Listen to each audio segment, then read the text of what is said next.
So I have so many other things going on, plus the main thing. I'm a father to a little girl. This week, I had to do something that I thought I'd never have to do. Wednesday, I don't know what was going on upstairs. All I know is I went upstairs and my wife was crying on the bed.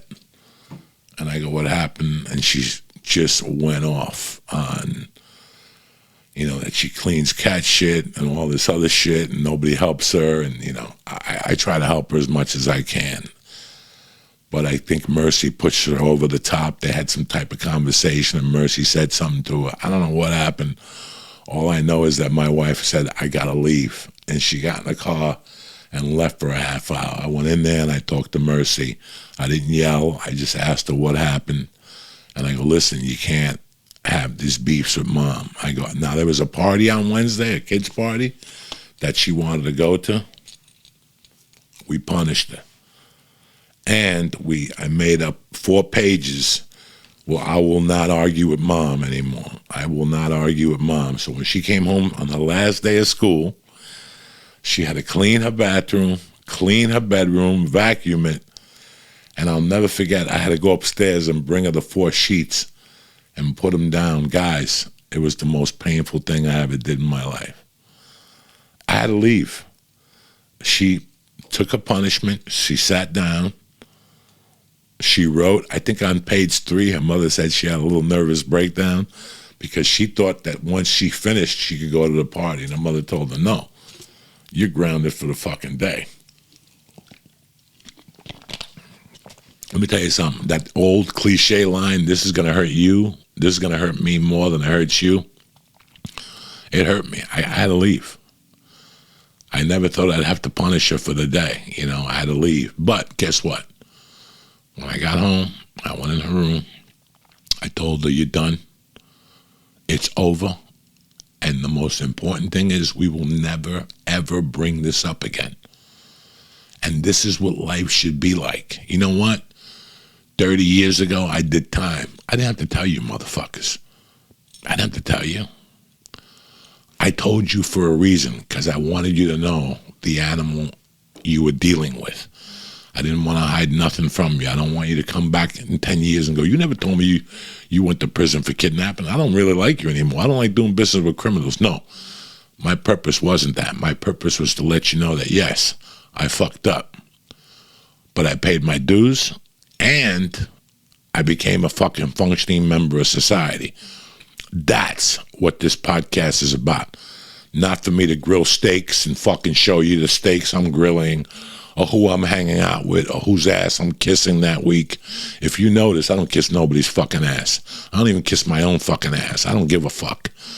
So all that lifestyle is fucking behind me, and that's what I was going through.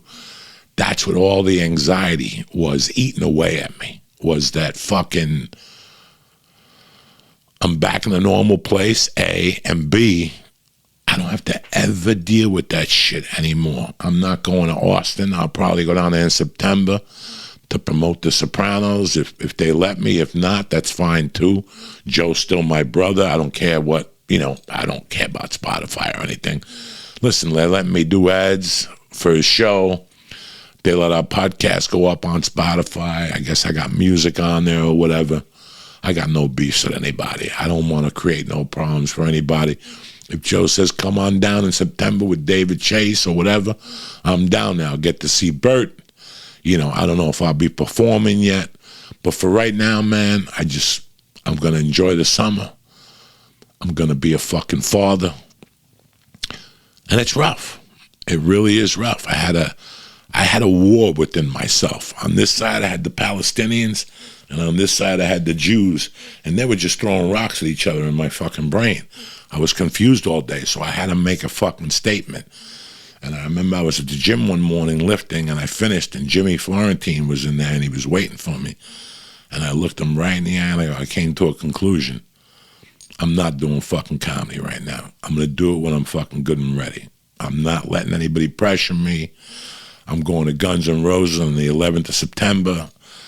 Some people want me to do a show up north in North Bergen. You know what? I love them. I respect North Bergen. I love everything they stand for. It was my home They tolerated me, but in my life, I got to keep them arm's distance right now. You know, a lot of things are happening in my life that are fucking changing. You know, for example, let me tell you this. The people I thought were going to be my friends when I got here are not my friends. I got a whole new batch of fucking friends. And the people that have reached out to me the most are my friends from grammar school. In fact, we're planning a little fucking very quiet reunion amongst us. I want to read you a text message that I got from one of them last week. And this is what really got me thinking about why these people are reaching out to me.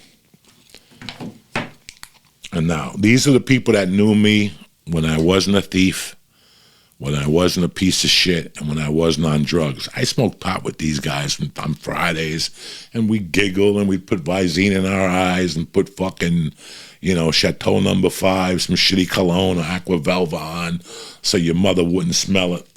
But I want to read you this email that this kid sent me, and it really made me think about life and what I did. Hey, brother man, I'm on my way to the Valley Hospital. There's a mass in my chest. Just in case this is it, I just wanted to tell you that I love you, and I couldn't have asked for a better childhood friend. How lucky was I? That text meant more to me than any TV show, any movie, any film, any Netflix special. You could rub your fucking ass with that shit. That fucking text message changed me right there. I don't know where Valley Hospital, I called my sister, who's a nurse practitioner, and I asked her where it was. She found out for me. She told me they wouldn't give me information on the phone. The reason why he's not answering the phone is because maybe he didn't have a charger in the hospital. I almost didn't sleep all night. I reached out to his sister on Facebook. His name is Dean. Dean was with me in the 6th grade one day, and we were going to get a wiffle ball bat. Our story to our parents were we were getting wiffle ball bats. We would cut off the bottom of the bat where you grip the bat, and we would fill it up with rocks. And then we would crazy glue the handle back on and tape it. And we would use it as a bat and wiffle ball, but also as weapons against the fucking kids. So when people would hit us with those fucking Duratesc tubes, we would whack them with a wiffle. You ever get hit with a wiffle ball bat with rocks in it? It's not a pretty fucking day for you. So me and Dean in my mother's bar, you know, this is how back I go with these guys.